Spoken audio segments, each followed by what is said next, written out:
Indian ആർമിയെ വക്കഫ് ചെയ്തെന്ന് പറഞ്ഞാൽ ശരിയാവും? തമാശയാണ് കേൾക്കുമ്പോൾ, പക്ഷേ ഗൗരവമുള്ള കാര്യമാണ്. പക്ഷേ ഇന്ത്യൻ ആർമിയെ വക്കഫ് എന്നും പറഞ്ഞു വന്നാൽ ഇന്ത്യൻ ആർമി വളരെ കൃത്യമായി പ്രതികരിക്കും. ആ പ്രതികരണം എങ്ങനെയായിരുന്നു എന്നുള്ളത് അവസാനം പറയാം, വീഡിയോയുടെ അവസാനം. അതുകൊണ്ട് നമ്മുടെ രാജ്യത്ത് രാഷ്ട്രീയക്കാർ എന്തും ചെയ്യും, അത് പട്ടാളത്തിൻ്റെ നെഞ്ചത്തും കയറും. അങ്ങനത്തെ ഒരു സംഭവമാണ് കഴിഞ്ഞ ദിവസം തെലങ്കാനയിൽ നടന്നത്. രാഷ്ട്രീയക്കാരൻ ചെയ്യുന്ന വോട്ട് കിട്ടാൻ വേണ്ടിയോ? വോട്ട് കിട്ടാൻ വേണ്ടി പറയാം. അത് മുസ്ലിമുകളുടെ ഒരു ആവശ്യം, ന്യായമായ ആവശ്യമാണ്. സാധിച്ചു കൊടുക്കണം. സാധിച്ചു കൊടുക്കുമ്പോൾ അവരുടെ പ്രശ്നം പരിഹരിക്കുന്ന തരത്തിൽ സാധിച്ചു കൊടുക്കണം, ന്യായമാണെങ്കിൽ, അല്ലേ? അല്ലാതെ സാധിച്ചു കൊടുത്തു എന്ന് പറഞ്ഞ് പാവപ്പെട്ട ആളുകളെ പറ്റിക്കാൻ കൂടെ നോക്കരുത്. അത് പറ്റിക്കുന്നതോ ഇന്ത്യൻ ആർമിക്കിട്ടൊരു പണി കൊടുത്തിട്ട് പറ്റിക്കാം എന്ന് തീരുമാനിച്ചാലോ? ആ തെലങ്കാനയിലെ കോൺഗ്രസ് സർക്കാർ ചെയ്ത ഒരു മുസ്ലിം പ്രീണന കഥയാണ്. പക്ഷേ പ്രീണനമല്ല, അത് ഒരു പാരവപ്പായിരുന്നു. പാര വെച്ചത് പക്ഷേ മുസ്ലിങ്ങൾക്ക് മാത്രമല്ല, ഇന്ത്യൻ ആർമിക്കെതിരെയാണ്. അപ്പോൾ കോൺഗ്രസ്സുകാർ എന്തും ചെയ്യും, എന്തു നീലകൃത്യവും ചെയ്യും. മുൻകാലങ്ങളിൽ അവർ ശ്രമിച്ചിട്ടുണ്ട്, തെളിയിച്ചിട്ടുണ്ട്. അല്ല, പട്ടാളം എന്നൊക്കെ പറഞ്ഞാൽ നമ്മൾ വലിയ ബഹുമാനത്തോടെ കാണുന്നതാണ്. ഈ രാഹുൽ ഗാന്ധിയുടെ അമ്മ സോണിയാഗാന്ധിയും രാജീവ് ഗാന്ധിയും എല്ലാം കൂടെ ചെയ്ത കഥ അറിയില്ലേ? രാജീവിൻ്റെ ഭാര്യ സോണിയ, മക്കളെല്ലാം കൂടെ INS വിക്രാന്ത് എടുത്തുകൊണ്ട് കടലിൽ ടൂറിന് പോയിട്ടുണ്ട്. ഓർമ്മയില്ലേ? ആഘോഷിക്കാൻ, അതായത് കള്ളു കുടിച്ച് കൂത്താടി തുള്ളി മറിയാൻ വേണ്ടി ഇന്ത്യയുടെ വിമാനവാഹിനി കപ്പലെടുത്തുകൊണ്ട് കടലിൽ കൂത്താടാൻ പോയ കുടുംബമാണ് കോൺഗ്രസിൻ്റെ തലപ്പത്തിരിക്കുന്നത്. അപ്പോൾ അവരെന്തും ചെയ്യും. അതിൻ്റെ ഏറ്റവും വലിയ ഉദാഹരണമാണ് ഇപ്പോൾ തെലങ്കാനയിൽ നടന്നത്. ജൂബിലി ഹിൽ മണ്ഡലം എന്നൊരു അസംബ്ലി സീറ്റുണ്ട് അവിടെ നവംബർ 6 തീയതി അവിടെ ഉപതെരഞ്ഞെടുപ്പ് നടക്കാൻ പോവാം. കോൺഗ്രസിന് ജയിക്കണം. അവിടെ 1,40,000 മുസ്ലിം വോട്ടർമാരുണ്ട്. അപ്പോൾ നിർണായക വോട്ട് മുസ്ലിമുകൾക്കാണ്. അപ്പോൾ അവരുടെ വോട്ട് ഉറപ്പിക്കണം. അപ്പോൾ കുറേ കാലമായി പക്ഷേ അവിടെയുള്ള പ്രധാനപ്പെട്ട മുസ്ലിം പോക്കറ്റുകളെന്ന് പറയുന്നത് ബോറാബന്ദ, യൂസഫ് ഗുഡ, എറഗദ്ദ, റഹമത്ത് നഗർ, പേര് കേൾക്കുമ്പോഴറിയാലോ. ഈ സ്ഥലങ്ങളിലൊക്കെ മുസ്ലിമുകൾ തിങ്ങിപ്പാർക്കുകയാണ്. പക്ഷേ അവർക്ക് വലിയ പോപ്പുലേഷൻ, ജനസാന്ദ്രതയുള്ള സ്ഥലമായതുകൊണ്ട് മരിച്ചാൽ അടക്കാൻ അവർക്കൊരു ശ്മശാന ഭൂമിയില്ല. അവർ കുറേ കാലമായി സർക്കാരിനോട് ആവശ്യപ്പെടുന്നുണ്ട്, ഞങ്ങൾക്ക് ഒരു ശ്മശാനത്തിന് കുറച്ച് സ്ഥലം അനുവദിക്കണം എന്ന് നിവേദനങ്ങൾ കൊടുത്തു, ധർണ നടത്തി. കോൺഗ്രസ് സർക്കാർ തിരിഞ്ഞു നോക്കിയില്ല.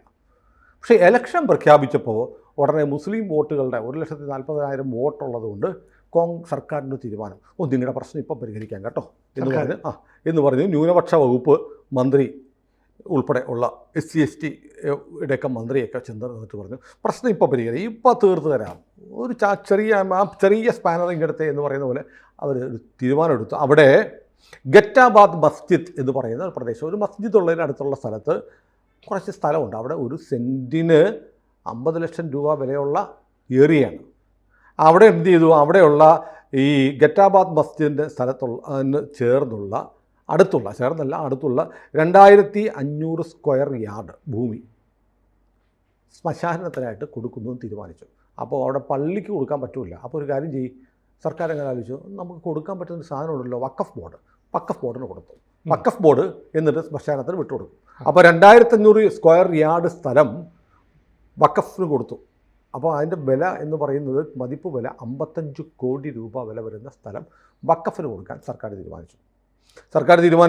എന്നിട്ട് പറഞ്ഞു, ഇത് കോൺഗ്രസ് സർക്കാർ വഖഫിന് സമർപ്പിക്കുന്ന നേർച്ചയാണ്, അള്ളാഹിക്ക് തരുന്ന നേർച്ചയാണ്, ഞങ്ങളുടെ തെരഞ്ഞെടുപ്പ് വാഗ്ദാനം പാലിച്ചിരിക്കുന്നു, നിങ്ങളിനി ഇത് ശ്മശാനമാക്കി മാറ്റിക്കുമെന്ന് പറഞ്ഞു.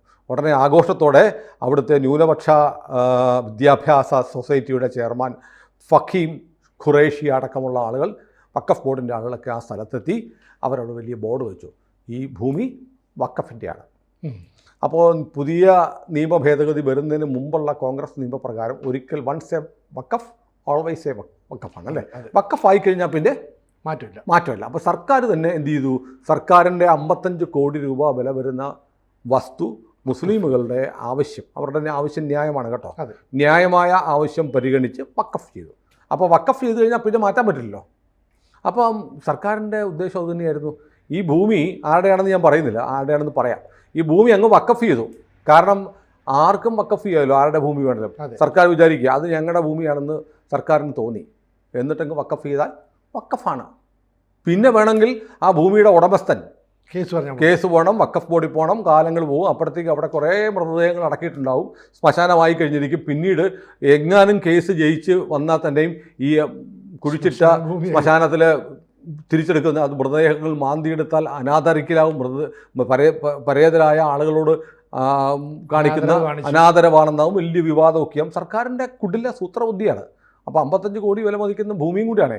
അപ്പോൾ അവിടെ ശ്മശാനം മാത്രമല്ല വേറെ സാധനമൊക്കെ ഉണ്ടാക്കാമെന്ന് കിട്ടിയ മുസ്ലിം സംഘടനകൾ തീരുമാനിക്കുകയും ചെയ്തു. അങ്ങനെ അവർ ബോർഡൊക്കെ സ്ഥാപിച്ച് അങ്ങനെ ഇരിക്കുമ്പോഴത്തേക്ക് പെട്ടെന്ന് പൊടി പറത്തിക്കൊണ്ട് 3 വണ്ടി വന്ന് അവിടെ നിന്നു. സിനിമയിലൊക്കെ കാണുന്ന പോലെ ചുറ്റും പൊടിപടലം. അപ്പോൾ അത് ആരുടെ എന്നൊക്കെ പറഞ്ഞ് ഒരു കണ്ണൊക്കെ തിരുമ്പി നോക്കി പതുക്കെ പൊടിയൊക്കെ അടങ്ങിയപ്പോൾ കാണുന്ന 3 മിലിറ്ററി ട്രക്കാണ്. അതിൽ നിന്ന് നല്ല AK-47 ഒക്കെ ആയിട്ട് പട്ടാളക്കാർ പടപടാന്ന് ചാടി ഇറങ്ങി. പട്ടാളക്കാർ ചാടി ഇറങ്ങി നേരെ വന്ന് ആദ്യം ചെയ്ത് വഖഫിൻ്റെ പ്രോപ്പർട്ടി എന്നുള്ള ബോർഡ് എടുത്ത് നേരെ ഒരൊറ്റ എയർ. എന്നിട്ട് അവർ കൊണ്ടുവന്നിട്ടുണ്ടായിരുന്നു വേറൊരു ബോർഡ്. ആ ബോർഡ് അവിടെ സ്ഥാപിച്ചു. ആ ബോർഡിൽ എഴുതിയിരുന്നത് ഇതുവരെ കാണാത്തൊരു കാര്യമാണ്. അതെന്താണെന്ന് ഞാൻ അവസാനം പറയത്തുള്ളൂ. അവർ പറഞ്ഞു, ഇവരോട് പറഞ്ഞു, അതെ സംഭവമൊക്കെ ശരിയാണ്, നിങ്ങളുടെ സർക്കാർ കോൺഗ്രസ് സർക്കാരോ ഒക്കെ ആയിരിക്കാം, ഏത് സർക്കാരാണെങ്കിലും ഞങ്ങൾക്ക് പ്രശ്നമില്ല, ഞങ്ങൾക്ക് എല്ലാ സർക്കാരും ഒരുപോലെയാണ്, ഞങ്ങൾ പട്ടാളക്കാർ. ഈ ഭൂമി ഇന്ത്യൻ മിലിറ്ററിയുടെ ഭൂമിയാണ്. ഇന്ത്യൻ മിലിറ്ററിയുടെ ഭൂമിയാണ്. ഇത് വഖഫല്ല, ഒരു എഫിനും വിട്ടുതരാൻ ഞങ്ങൾ തയ്യാറല്ല. കാരണം മിലിറ്ററിയുടെ ഭൂമി എന്ന് പറഞ്ഞാൽ മിലിറ്ററിയുടെ ആവശ്യത്തിന് ഉപയോഗിക്കാനുള്ള. കണ്ടവർക്ക് വന്നിട്ട് സർക്കാർ പറഞ്ഞു എന്നൊക്കെ പറഞ്ഞ് ബോർഡ് വെച്ചാൽ വിവരം അറിയും. ഒരൊറ്റ എണ്ണ ഈ പഞ്ചായത്ത് കണ്ടുപോകരുത് എന്ന് പറഞ്ഞു. അപ്പോൾ ഇവർ പറഞ്ഞു അങ്ങനെ അതിൽ വഖഫ് ചെയ്തു, വഖഫിന് തന്നു കഴിഞ്ഞാൽ പിന്നെ ഒന്നും ചെയ്യാൻ പറ്റില്ല. അത് എന്ത് ചെയ്യണമെന്ന് ഞങ്ങൾക്ക് അറിയാം, നിങ്ങൾ വഖഫാന്ന് പറഞ്ഞു വാ എന്ന് പട്ടാളം പറഞ്ഞു. അപ്പോഴത്തേക്ക് നോക്കൂ, സർക്കാരിൻ്റെ ഒരു ദുഷ്ടബുദ്ധി നോക്കിയേ. അത് ഭൂമി ഇന്ത്യൻ മിലിറ്ററിയുടെ ആണെന്ന് സർക്കാരിനറിയാം. സർക്കാരിനറിയാമായിരുന്നിട്ടും ആ ഭൂമി സർക്കാർ വഖഫ് ചെയ്യുന്നു. അവരുടെ ഉദ്ദേശം എന്താണ്? മിലിറ്ററിയുടെ ഭൂമി വഖഫ് ചെയ്ത് കഴിഞ്ഞാൽ പിന്നെ തർക്കമായി, പിന്നെ കേസായി. ആ സമയത്ത് അവിടെ ശ്മശാനം വരികയും ചെയ്യും. അങ്ങനെ ഇന്ത്യൻ മിലിറ്ററിയുടെ 55 കോടി രൂപ വരുന്ന ഒരു വസ്തു നിയമവിരുദ്ധമായി സർക്കാരിന് തോന്നി അത് വഖഫിന് കൊടുക്കാൻ.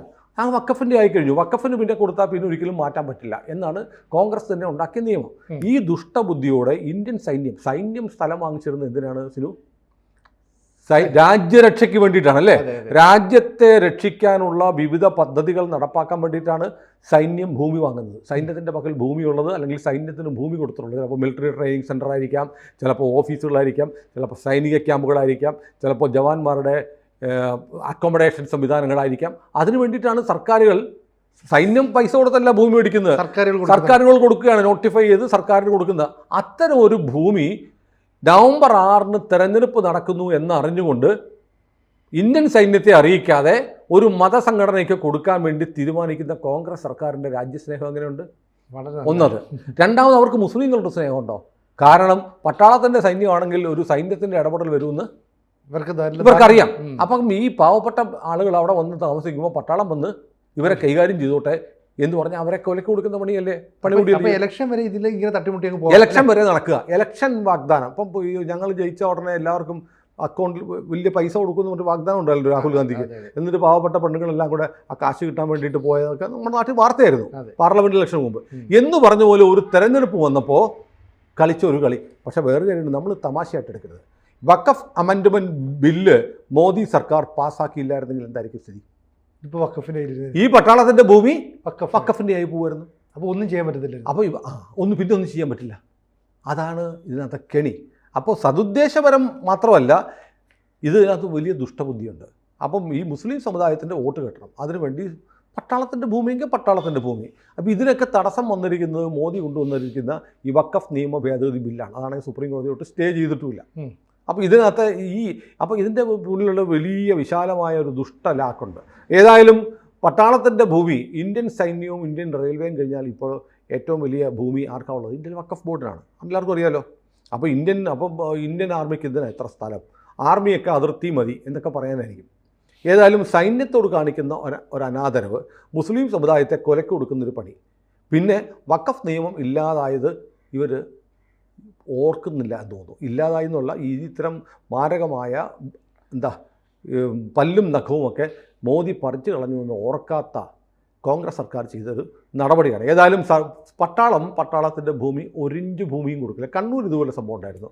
കണ്ണൂർ അവിടെ ഒരു കോളേജിനടുത്ത മറ്റുള്ള സ്ഥലം ഈ പറഞ്ഞ പോലെ നാട്ടുകാർ മുഴുവൻ എന്തൊക്കെയോ പ്രശ്നം ഉണ്ടായപ്പോൾ പട്ടാളം ഒരു ദിവസം വന്നിട്ട് നേരെ അങ്ങ് വേലി കെട്ടിത്തിച്ചു ഗ്രൗണ്ട്.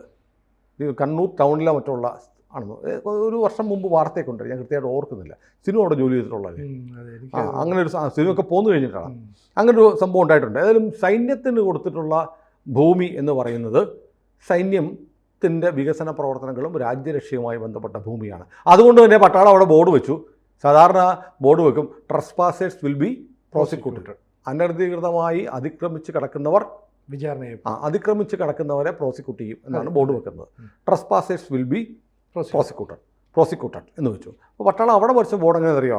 ഡിഫൻസ് ലാൻഡ്, ഇത് പ്രതിരോധ വകുപ്പിൻ്റെ സ്ഥലമാണ്. ട്രസ്പാസേഴ്സ് വിൽ ബി ഷോട്ട്, അതിക്രമിച്ച് കയറിയാൽ വെടിവെക്കും. പ്രോസിക്യൂട്ട് പട്ടാളത്തിന് പ്രോസിക്യൂട്ട് ചെയ്യാൻ നേരമൊന്നുമില്ല. ഇനി ആരെങ്കിലും വക്കഫാണ് തേങ്ങയാണെന്ന് പറഞ്ഞ് അങ്ങോട്ട് വന്നാൽ വെടിവെക്കും. ഇപ്പോഴേ നോട്ടീസ് വെച്ചിട്ടുണ്ട്, കൊന്നുകളയെന്ന് കൊന്നുകളയും. ഇത്രയേ ഉള്ളൂ. അപ്പോൾ വക്കഫ് ബോർഡ് സൂക്ഷിക്കണം. ഈ പാവപ്പെട്ട ആളുകളുടെ നെഞ്ചത്തോട്ട് കയറുന്ന പോലെ പട്ടാളത്തിൻ്റെ നെഞ്ചത്തോട്ട് കയറി ചെന്നാൽ ഉണ്ട കയറും. അപ്പോൾ defence land, trespassers will be shot. ഓർമ്മയിരിക്കട്ടെ.